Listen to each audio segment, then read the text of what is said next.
Olá, bom dia, meninas. Oi. Olá! Oi, Grazi, oi, Lucila.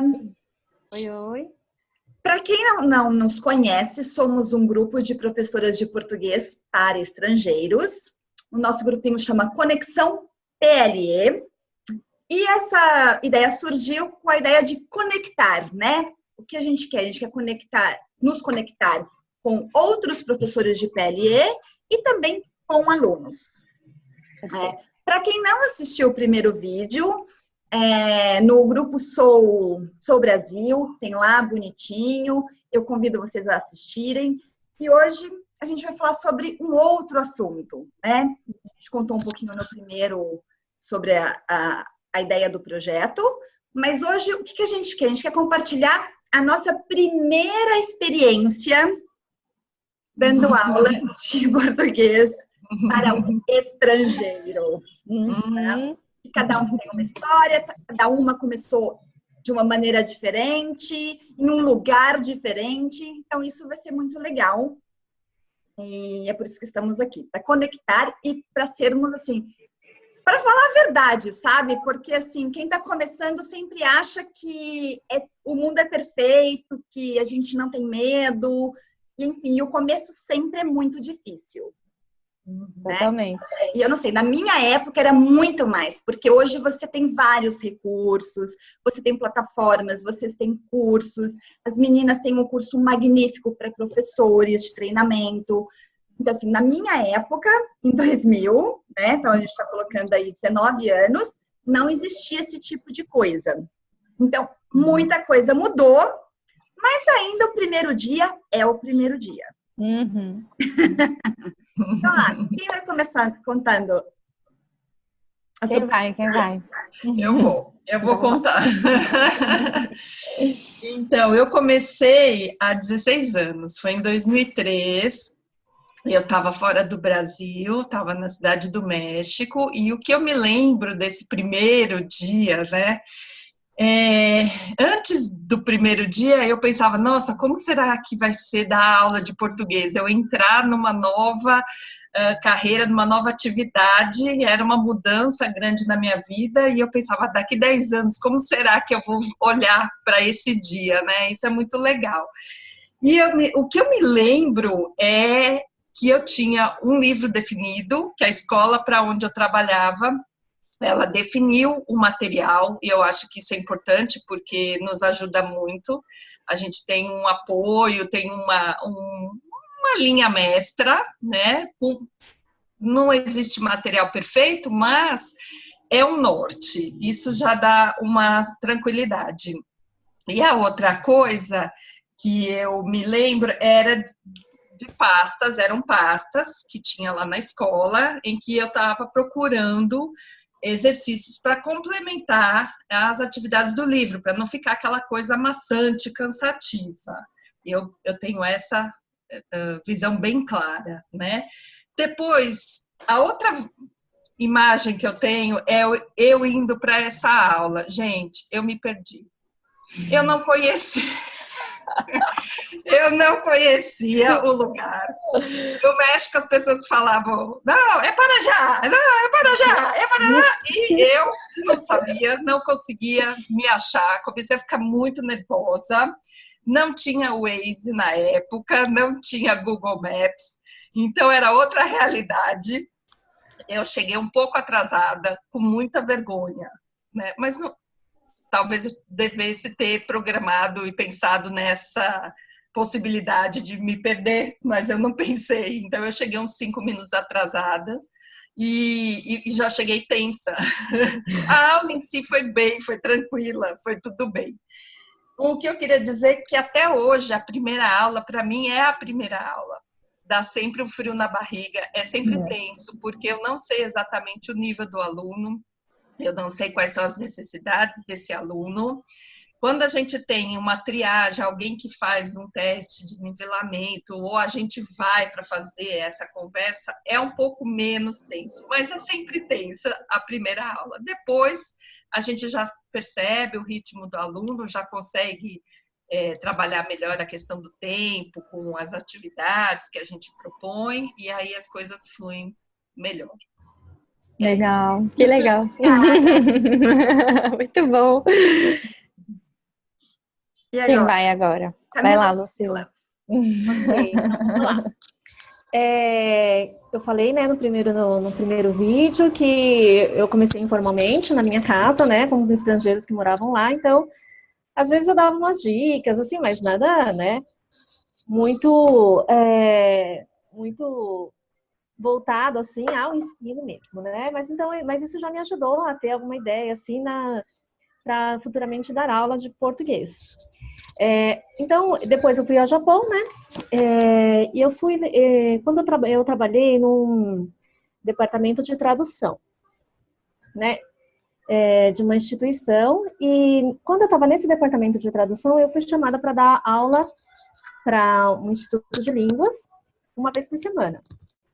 Então, eu comecei a dar efetivamente aula ali, né? Uma vez por semana, para um grupo de japoneses, né? Então, meu foco, na verdade, ali era a tradução, e eu ia dar aula uma vez por semana para sair um pouco desse clima, né, de tradução, concentrado. Então, eu gostava muito, né, de dar aula uma vez por semana, e o foco era conversação também nessas aulas. Eu levava uma atividade ou outra para fazer, que as professoras mesmo dessa instituição, né, desse Instituto de Línguas, sugeriam e tudo mais, né. Mas aí eu sinto que, na verdade, meu primeiro dia de aula realmente foi quando eu fui transferida desse departamento de tradução para o Instituto de Línguas. Que aí eu assumi as aulas da turma, né? E aí eu tive que dar aula todos os dias. E aí qual foi a maior dificuldade mesmo, né? Na verdade, assim, aí que eu me vi realmente no desafio de entender a motivação de cada um de estar estudando, né, que era diferente. Eram 6 alunos, cada um tinha uma motivação diferente, que não era só ir lá passar uma atividade, que era para entender o sentimento de cada um estar lá. E como eles ficavam o dia inteiro na escola, às vezes, né, eles não estavam motivados a estudar, eles ficavam o dia, né, então faltava. E aí teria que, era um curso assim que eles viviam para estudar mesmo, durante um ano. Então, tinha altos e baixos, né? Então, às vezes, além de eu não ter o conhecimento mesmo de todas as metodologias da época, né? Assim, nem conhecia tantas metodologias, aí ficava estudando vários livros.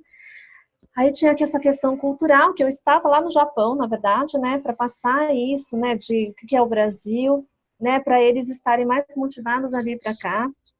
Porque alguns, eles queriam realmente vir. Outros não, né? Outros, algumas pessoas pediram para essas pessoas virem, né? Por questões religiosas, principalmente, né? Então, assim, até uma pessoa no meio do caminho, né? Um aluno, ele desistiu, né? E aí eu fiquei assim, meu Deus do céu.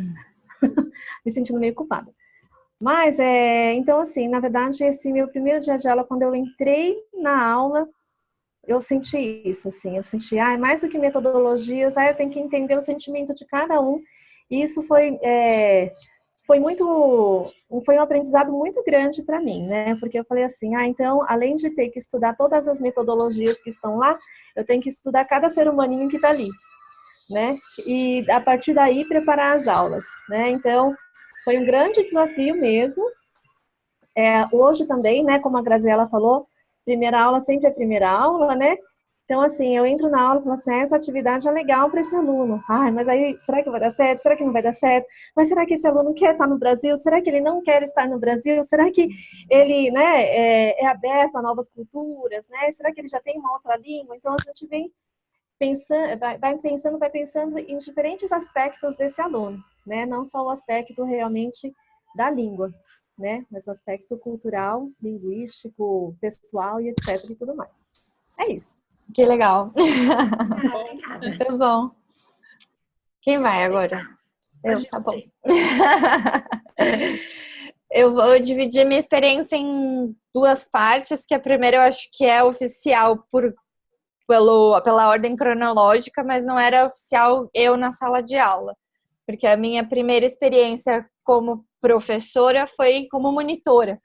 Então, eu era monitora do curso de PLE na PUC, eu sou da PUC, Então, eu tive a oportunidade de fazer o intensivão de férias de janeiro. Eu amo aquela equipe, aquelas professoras são maravilhosas, elas têm uma generosidade maravilhosa. Eu, primeiro ano da faculdade ainda, toda perdida, não era o primeiro ano, já era acho que o segundo, mas a gente preparava as aulas e elas deixavam eu fazer parte desse processo. E isso hoje em dia, ou desde sempre, não é sempre que acontece, né? O professor ter essa generosidade de falar, não, aqui todo mundo é igual, o monitor, o professor mais experiente, o menos experiente. E a gente, na aula que eu participei dessa preparação, a gente tinha que montar um roteiro, porque haveria uma aula externa com os alunos para conhecer a Avenida Paulista e tal. Então, meus primeiros contatos foram mais nesse sentido, até entrar em sala de aula, mas eu era monitora, então eu não tinha um papel tão importante ali. Claro, eu ajudava a professora tirar uma dúvida ou outra quando eram grupinhos. E aí eu sentia, meu Deus, quando chegar a minha vez de estar lá na frente, eu não tô nada preparada, que difícil, por favor, espero que nunca me chamem, que eu vou ficar aqui só de monitora mesmo, tá bom aqui. E eu tinha que cumprir as horas de estágio, e eu poderia uma porcentagem daquelas horas de estágio da licenciatura, era uma parte que se chamava outros contextos, e eu poderia fazer essas aulas mais extras, e aí eu achei essa possibilidade. Então, assim, eu tirava dúvida dos alunos, eu fazia uma explicação ou outra, mas não era a minha sala de aula oficial. Um ano depois, mais ou menos, isso foi já em 2012, mais ou menos em agosto, eu voltei de Portugal do meu intercâmbio, e como eu falei naquele primeiro vídeo, eu fui convidada pela Torre de Babel, Suzana Florici me convidou para dar aula. E aí eu falei, nossa, vamos, né? Tô desempregada, vamos ver o que acontece. E aí lembro muito bem, foi uma aula individual para uma mexicana. Era uma mulher, eu acho que eu inclusive dei umas aulas com a Grazi nesse período. Eram umas aulas ao sábado, eu tava super tensa. Eu lembro que, assim, primeira aula eu tava muito, muito, muito nervosa. E é uma coisa que eu vejo essa aflição nos professores que fazem os nossos cursos de capacitação do grupo, que é uma aflição e, assim, às vezes uma falsa ilusão de que a universidade vai te ensinar a dar as primeiras aulas ou qualquer aula que seja. E isso não acontece, não. É se jogar para os leões mesmo. Então, acho que, inclusive, a ideia desse vídeo de hoje é compartilhar nossos medos e pedir para quem está assistindo também compartilhar como foi a primeira aula de vocês, porque a minha, eu não faço ideia de qual era o tema, eu realmente bloqueei da minha cabeça, mas sei que foi horrível. Provavelmente não foi muito boa. E uma coisa que me marca muito é que eu lembro que nas minhas primeiras aulas eu chegava muito cansada em casa, fisicamente. O meu corpo estava destruído fisicamente. Porque eu acho que era tanta tensão que quando eu chegava em casa, o corpo relaxa. E hoje em dia, tem dia que eu dou 5, 6 aulas e eu não fico tão cansada como eu fiquei naquela época, né? Então, foi isso. Ai, que legal. Legal. Então, eu comecei numa escola que não existe mais. E meio que eu caí de paraquedas, né? Como eu falei naquele vídeo. Fui para o tal do treinamento para dar aula de português para americanos, porque essa era um instituto dentro de uma empresa, enfim. E a mulher que deu treinamento nunca tinha dado aula de português para estrangeiros. Então, já começa por aqui. Uau! Deu aula de inglês, dava aula de inglês, coordenou uma outra escola, mas português mesmo, nunca. Enfim, escolheu lá um livro do mercado, adotou e deu o tal do treinamento. Eu não sabia muito o que esperar, porque uma coisa é a teoria, né? Tava lá. O que eu pensei, tá? É que eu ia tentar fazer. Eu nunca fui muito boa em línguas. Então, eu acho que isso, no final, é até um ponto positivo para mim como professora, porque eu não acho que tudo tem que ser fácil, eu não acho que tudo é óbvio. Uhum. Então, assim, eu tento realmente ser facilitadora. Naquela época eu não tinha esses conceitos de ser facilitadora, mas eu falei, a única coisa que eu posso fazer é me colocar no lugar dessa pessoa. Comecei dando aula, né? Era um casal de americanos, eles tinham aula separadamente. Só que, para falar a verdade, eu não lembro nada. Eu não tenho ideia, eu tenho pequenos flashes, né? Eu sei que eu fui, a aula, sei lá, era numa segunda, numa terça, eu fui no sábado de carro com meu marido para ver como chegava na casa, porque eu já comecei dando aula para executivos, então eu ia para a residência e eu lembro que eu dava aula primeiro para a esposa, daí quando ela terminava a aula, o marido estava chegando do escritório, eu dava aula para o marido depois. Então, assim, eu lembro do caminho, flashes do caminho, que eu tinha notado, vira no McDonald's, vira no terceiro semáforo, porque eu sempre fui meio perdida. Eu lembro de eu chegando naquela casa desconhecida, uma mulher que eu nunca vi, que não fala a minha língua, abrindo a porta, e me levando para sentar na varanda, numa mesinha. E aí você não sabe se você senta do lado, se você senta na frente, e como esse jogo de corpo, né? Se você como brasileiro, como estrangeiro, porque o estrangeiro não gosta do toque. E só uma pausa, quando não é asiático, você não sabe se tem que tirar o sapato, se não tem que tirar, é muito detalhezinho, né? Exato. Então, assim, pequenos flashes que a gente sentou, eu sentei aqui, ela sentou na minha frente. E aí eu lembro eu abrindo o livro, e daí eu não lembro mais nada. Pra falar a verdade, eu só lembro que eu estava com alguns materiais, que eu preparei tanta coisa, porque não sabia o que ia acontecer. E assim, era muito pesado para chegar, assim, estacionei o carro até a porta do apartamento, assim, era um material que pesava quilos. Eu lembro que quando eu saía da aula, era leve aqueles 3 livros. Então era pesado. E, então, assim, o que eu sei que eu fiz foi eu tentei, porque assim, você começa, oi, tudo bem, pronúncia, né? Porque o bom dia, boa tarde, né? Não é porque você falou uma vez que o outro vai repetir perfeitamente. Aí você também começa a entender quais são as reais dificuldades do outro, ou daquele aluno que está à sua frente, né? Tem um que você explica, algumas coisas nem tinha pensado, por exemplo, bom dia e boa tarde, né? Porque bom dia e boa tarde. Aí eles te perguntam, mas por que um é bom e o outro é boa? E você nunca pensou, porque a língua é sua, você nunca... É óbvio para um brasileiro, ou nem é óbvio, você simplesmente fala. Aí você fala, porque boa é feminino e bom é masculino. Então, assim, eu tive muita sorte, porque, na verdade, eu comecei com um aluno. Eu sei que eles eram super exigentes. Então, assim, eu ficava tão nervosa que eu não lembro como eram as primeiras aulas. Mas eles também eles começaram do zero. E eles não tinham aquela super facilidade e nenhuma super dificuldade. Então, eu tive tempo de aprender a dar aula de português com eles. Isso é legal. Né? Porque assim, quando você vai desde o começo, você começar alguém que já tem conhecimento e você não tem nada, você não sabe que tipo de pergunta vai aparecer. Exatamente. Mas quando o cara não sabe nada, não tem como. É do bom dia, boa tarde, qual é seu nome? E aí você também vai aprendendo que você tem que falar mais devagar.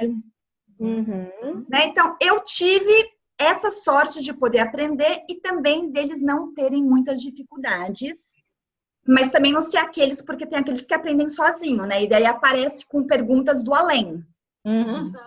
Né? Eles não chegavam com perguntas do além no começo, pelo menos, quando eu tinha insegurança. E também não era aquele desafio, né? Porque a gente, às vezes, é 1 em 1000, mas às vezes acontece pegar algum aluno que tem muita dificuldade e que exige muito da gente, e que às vezes você fala, putz, dou aula há 20 anos, e agora? O que eu faço? Porque essa pessoa realmente está com dificuldade para aprender e eu tenho que fazer alguma coisa. Eu tenho que aprender como ela aprende. Exato. Para ajudar nesse processo. Então, eu não lembro muito, só lembro que eu estava muito nervosa, mas que eu acho que isso acontece com todo mundo, e eu sempre acho mais simples quando alguém começa com alguém que está começando, pelo menos as primeiras vezes, né? Por exemplo, vocês disseram que a primeira vez sempre é a primeira vez. Eu não sei, como eu faço isso 20 anos? Quase. E assim, de trás para frente, de frente para trás. Eu não tenho esse medo, porque assim, já a primeira aula eu também já explico, olha, por mais que isso possa parecer uma aula, não é, eu estou avaliando, né? Às vezes até leva um exercício, e esse exercício é só para ver como ele funciona, né? Ou para ele também ter uma ideia de como é uma aula, né? De idiomas, né? Porque assim, a gente tem vários alunos que nunca aprenderam outro idioma. Né? Ainda se é um asiático, ele já aprendeu inglês, né? Se é um executivo de um país que se fala espanhol, também já sabe inglês. Mas, por exemplo, se você pega um inglês, se você pega um americano, muitas vezes eles nunca tiveram um contato real com outra língua. Exato. É verdade. Enfim, então foi essa a minha experiência. Muito E você bom. falou uma coisa que eu lembrei, inclusive foi uma coisa que a gente comentou no grupo essa semana que passou. As minhas primeiras aulas tinham muito conteúdo. E hoje em dia eu vejo que uma boa aula não tem tanto conteúdo assim, porque no começo a gente está nervosa e a gente quer vomitar a informação nos alunos. A gente prepara 1 bilhão de coisas. Eu até hoje preparo coisa a mais. Porque pode acontecer algo. Mas eu percebo que é muito mais eficiente, vai ser muito melhor uma aula com pouco conteúdo. No começo era vídeo, era áudio, era exercício, uma apresentação. Nossa, eu fazia 1000 coisas. E não é tão legal assim, né? Mas não tem que dar tempo para o outro absorver todas aquelas informações que são muitas, né? Quando você fala meu nome, minha casa, já começa meu, minha. E é feminino e é masculino, né? Singular, plural. Enfim. A gente tem muita pressa no começo. Tem um e a gente não percebe, né? gente não percebe também que o primeiro contato com, por exemplo, o aluno que vem para o Brasil, às vezes o primeiro contato cultural é com o professor, né? E linguístico também, porque às vezes na empresa se fala inglês, ou se fala outro idioma. E aí, na primeira aula, não só nós estamos tensas, totalmente tensas, assim, mas como ele também tá. Então, a gente tem esse papel também de tirar um pouco essa tensão do aluno, né? E se a gente começa a dar muito conteúdo, ele vai ficar muito mais tenso e vai achar que nunca vai aprender a língua, né? Exatamente. Pode até bloquear, tem que tomar todo esse cuidado para não traumatizar. Totalmente. Muito bom. Super, super obrigada. Obrigada a todas vocês. Eu peço que as pessoas mandem perguntas, o que elas querem ouvir, compartilhem as primeiras experiências, que são divertidas, né? Super. Então, e quem ainda não começou, quem ainda não deu, mas vai ter em breve, compartilha também aqui nos comentários seus medos e aflições e dúvidas. E dúvidas. Assim, para quem está começando ou querendo começar, façam capacitações, isso faz toda a diferença. Né? Você não vai estar nunca super preparado, mas você pode ter uma ideia do que está te esperando, né? E assim, você acaba conhecendo pessoas da área que podem te ajudar nesse caminhar, né? Porque eu lembro que eu tive muita sorte que esses alunos que eu tive, eu compartilhei com uma professora que dava aula há algum tempo. E eu perguntava, e agora? O que eu faço? Como que eu explico? Pode trocar. E assim, isso é muito, muito importante, né? Hoje eu faço menos isso, mas eu falo, depois de 20 anos, eu ainda aprendo a dar aula, entendeu? Com cada aluno. Com certeza. Como eu posso aprender ainda? Né? Você dá uma explicação um dia que é tão boa, você fala, nossa, faz 20 anos que eu explico isso. Exatamente. Hoje, eu expliquei melhor do que as outras vezes. É verdade. Como eu não tinha pensado nisso antes? É perfeito. Ou até quando a gente conhece a outra língua mais, também a gente consegue fazer paralelos melhores. A própria dúvida dos alunos, né, as dúvidas deles, as perguntas, o tipo de questionamento é que nos faz refletir de uma outra forma, né? Que é aí o ponto que a faculdade, a universidade não consegue nos dar isso, né? ela é muito engessada na língua materna. É isso e pronto. Ela nunca pensa nessas dificuldades que existem entre o português e outros idiomas, em termos de estrutura, em termos de pronúncia e por aí vai. Uhum, totalmente. É verdade. Muito bom. Legal. Obrigada. Até a próxima. Obrigada. Próxima. Tchau. Tchau. Falou.